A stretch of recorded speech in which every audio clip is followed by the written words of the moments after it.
The next thing the bile does as it moves through the intestines is to balance the immune system. When most people think of the immune system, they think of white blood cells floating through the bloodstream. But over 1/2 of the immune system is actually located in the intestines. The job of the immune system in the intestines is much more difficult than that in the bloodstream. Infections only rarely make it into the blood, but every day our intestines are exposed to millions of parasites, bacteria, and fungi. Because the intestinal immune system is continually at war with these microbes, it is much easier for it to become overly aggressive and start to attack our own tissue. What bile does is to regulate the intestinal immune system, helping to prevent it from becoming overly aggressive and causing autoimmune disorders.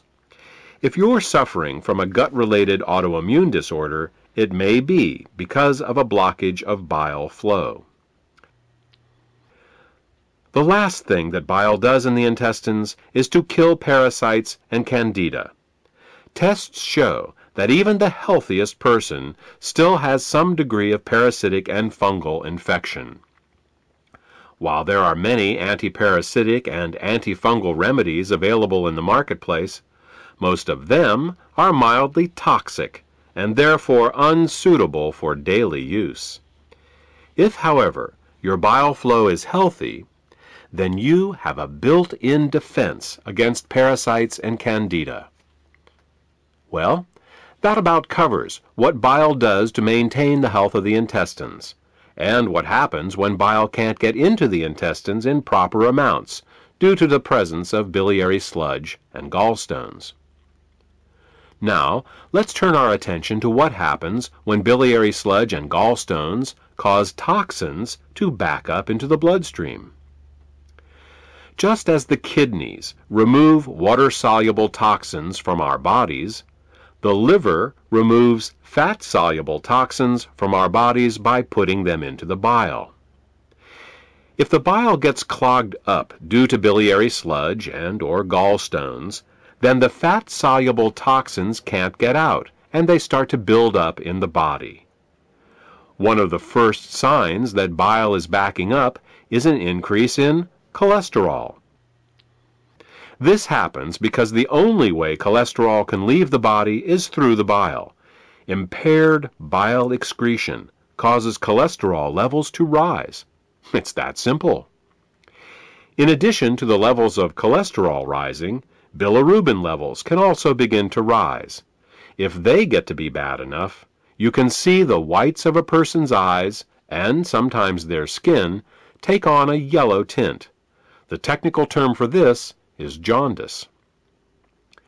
While an increase in cholesterol and bilirubin levels in the body is easy to recognize, the accumulation of other toxins is not. Literally thousands of toxins and chemicals are processed by the liver for removal through the bile each day. When gallstones and biliary sludge prevent these toxins from leaving the body, they begin to accumulate in the bloodstream and the tissues, causing all sorts of problems. Dissolving gallstones and biliary sludge is an often overlooked but vitally important part of any detoxification program. The last problem we will discuss, that is caused by bile backing up into the bloodstream, has to do with immune function. As we said earlier, bile plays an important role in the immune system of the intestines by keeping it from becoming overly aggressive. Unfortunately, what's good for the immune system of the intestines is terrible for the rest of the body. Studies have shown that when bile acids are present in the bloodstream, they inhibit chemotaxis and phagocytosis. These are fancy words for how well white blood cells can locate, move towards, and swallow infectious microbes.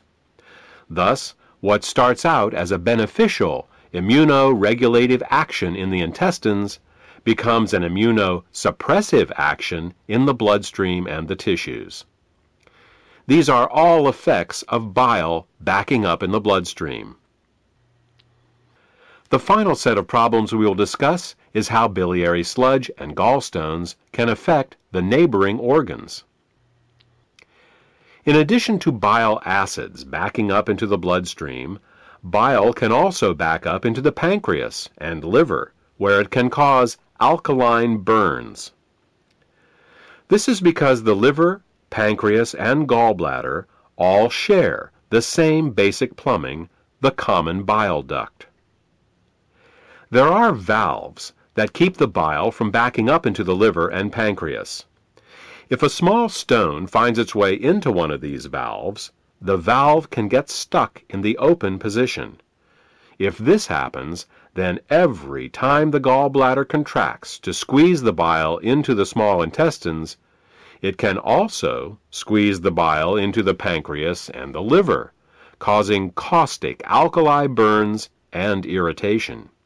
You see, very alkaline substances can burn us just as easily as very acidic ones. And with a pH of 9.5, bile is very alkaline. Mild alkali burns for a short time in these organs may only result in local irritation, but over a long period of time, these alkali burns can cause diabetes, hepatitis, and cancer.